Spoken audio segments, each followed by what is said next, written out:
പവിഴച്ചെടി ഇതാ ഏകദേശം നല്ല വലുതായോണ്ടുണ്ട്. പിന്നെ അതിൽ നിറയെ മൊട്ടുകളൊക്കെ ആയി തുടങ്ങിയിട്ടുണ്ട്. നല്ല ഭംഗിയായിട്ട് തന്നെ വളരുന്നുണ്ട് കേട്ടോ. അപ്പം ഞാൻ അതിൻ്റെ വീഡിയോ ഇട്ടിട്ടുണ്ടായിരുന്നു. അപ്പം അതിനെ എല്ലാവർക്കും ഒന്ന് കാണിച്ചു തരണമല്ലോ. അപ്പം അങ്ങനെ ഒരു ചെറിയൊരു വീഡിയോ എടുത്താണ് കേട്ടോ. പിന്നെ നമ്മുടെ കളർ ചെടി എന്ത് ഭംഗിയെ കാണാനില്ലേ, ഒരു കൂട്ടം ഒരു ബൊക്ക പോലെ ആക്കിയിട്ടുണ്ട് കേട്ടോ ഞാൻ. അപ്പം നമ്മുടെ റോഡ് വീണ്ടും മനോഹരമാക്കാൻ വിചാരിച്ചു കേട്ടോ. നമ്മുടെ റോഡിൻ്റെ സൈഡ് വീണ്ടും ചെടികളൊക്കെ വെക്കുകയാണ്. അപ്പോൾ ചെടികൾ വെച്ച് നമ്മളെപ്പോഴും അതിൻ്റെ ചോട്ടിൽ പോയി പുല്ലും അതൊക്കെ പറിക്കുമല്ലോ. പക്ഷെ അവിടെ നമ്മളൊന്നും വെച്ചിട്ടില്ലെങ്കിലോ അവിടെ ഫുൾ കാടായി പോവുകയും ചെയ്യും.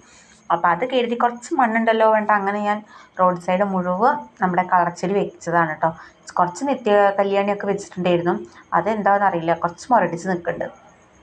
ഇനി അതിൻ്റെ വിത്തൊക്കെ വീണ് തന്നെ ഉണ്ടാവും കേട്ടോ. അപ്പോൾ ഈ കളർച്ചെടി നല്ല ഭംഗിയുണ്ട് കാണാനും. ആര് കണ്ടാലും ഒരു കഷ്ണം പറിച്ചിട്ട് പോകും കേട്ടോ. പറിക്കുന്നുണ്ട് കേട്ടോ. ചിലവർ ചോദിക്കും, ചിലവർ ചോദിക്കാതെ പറിച്ചിട്ട് പോകും.